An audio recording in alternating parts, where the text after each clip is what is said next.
हिंदी का महत्वपूर्ण निबंध। टॉपिक है मेरा प्रिय कवि गोस्वामी तुलसीदास। तो आज की इस क्लास में हम डिस्कस करने वाले हैं बहुत ही महत्वपूर्ण निबंध, जो कि आपके हिंदी के एग्ज़ाम के लिए बहुत ही ज़्यादा इम्पॉर्टेंट है। ये निबंध आपके बहुत सारे एग्ज़ाम्स में पूछा जा चुका है और आने वाले एग्ज़ाम में भी, मॉडल पेपर में भी बहुत सारे आया हुआ है। तो इस निबंध को आप ध्यान से पढ़ें और साथ ही ये भी ध्यान देते हुए चलें कि आपको निबंध को किस तरीके से लिखना है और किस तरह से इसको याद करने हैं, जिससे कि आप एग्ज़ाम में निबंध से पूरे मार्क्स आपको मिल सकें। तो आज की इस क्लास में हम डिस्कस करने वाले हैं गोस्वामी तुलसीदास का जीवन परिचय, जो कि आपके प्रिय कवियों, ऐसा भी आ सकता है कि अपने प्रिय कवि का जो है वो उस पर आप निबंध लिखिए। सबसे पहली चीज़, आपको निबंध में संकेत बिंदु डालना है। जैसा कि प्लेलिस्ट बनी हुई है तो आप प्लेलिस्ट पे जाके और भी जो भी इम्पोर्टेंट निबंध हैं उनको देख सकते हैं। सबसे पहली हेडिंग आपकी यही आती है निबंध में, संकेत बिंदु। संकेत बिंदु में आपको प्रस्तावना डालना है, उपसंहार डालना है और जो भी हेडिंग्स आप लिखेंगे उन सभी हेडिंग्स को ही आप संकेत बिंदु में डाल देंगे, यानी लिख देंगे।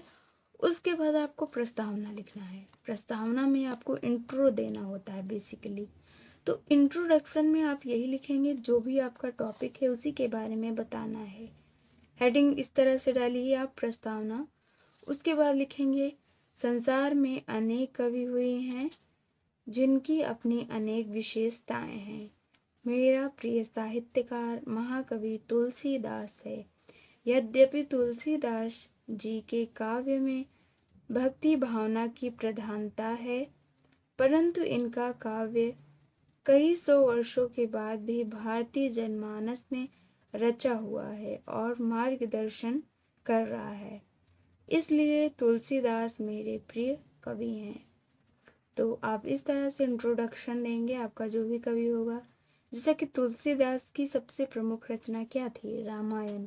तो इसलिए रामचरितमानस जो है इनकी प्रमुख रचना है, जो कि अभी तक के 100 वर्षों के बाद भी भारतीय जनमानस में चली आ रही है। अब दूसरी हेडिंग जो है वो है काव्यगत विशेषताएं, यानी इन्होंने जो काव्य लिखे हैं उनकी विशेषताएं क्या हैं, जो कि आप जिस लिए इन्हें अपना प्रिय कवि मानते हैं। तो ये तो लिखना जरूरी ही है। रामचरितमानस महाकाव्य की रचना तुलसीदास जी में की थी, जिसमें राम को एक आदर्श चरित्र के रूप में प्रस्तुत किया गया। आदर्श का मतलब एग्जाम्पल के रूप में। इन्होंने निर्गुण एवं सगुण दोनों धाराओं के मध्य से कर्म, तो इन्होंने अपनी जो है रचनाओं के माध्यम से कर्म, ज्ञान एवं भक्ति की प्रेरणा दी है। रामचरितमानस एक भक्ति भावना प्रधान महाकाव्य है, किंतु इसके माध्यम से जनता को अपने सामाजिक कर्तव्यों का बोध हुआ है। अब जैसा कि रामचरितमानस में राम के बारे में और भक्ति कर्तव्य क्या होता है, आपने रामायण देखा होगा तो इतना तो आपको पता ही है कि रामायण में किस चीज़ का जो है वो सबसे ज़्यादा महत्व दिया गया है। सबसे लास्ट हेडिंग आती है आपकी उपसंहार। तुलसीदास अपनी इन्हीं विशेषताओं के कारण हिंदी साहित्य के अमर कवि हैं। निसंदेह इनका काव्य महान है। तुलसी ने अपने युग और भविष्य, स्वदेश और विश्व, व्यक्ति और समाज के सभी के लिए महत्वपूर्ण सामग्री दी है।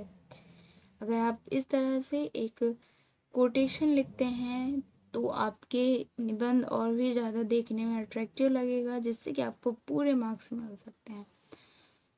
इसमें है, कविता करके तुलसी ना लसी, यानी वो थके नहीं कविता लिखते लिखते। कविता लसी पा तुलसी की कला। तो इस तरह आप लिख सकते हैं मेरे प्रिय कवि यानी गोस्वामी तुलसीदास जी पर निबंध। आपको रटना नहीं है निबंध को, आपको हेडिंग्स को बस ध्यान देना है। उसके बाद आपको मैटर को यानी जो भी आप उनके बारे में लिखना है बस 1-2 बार अच्छे से रिवीजन के टाइम ज़रूर से पढ़ लें, जिससे कि आपके रिवीजन में अच्छे मार्क्स मिलें।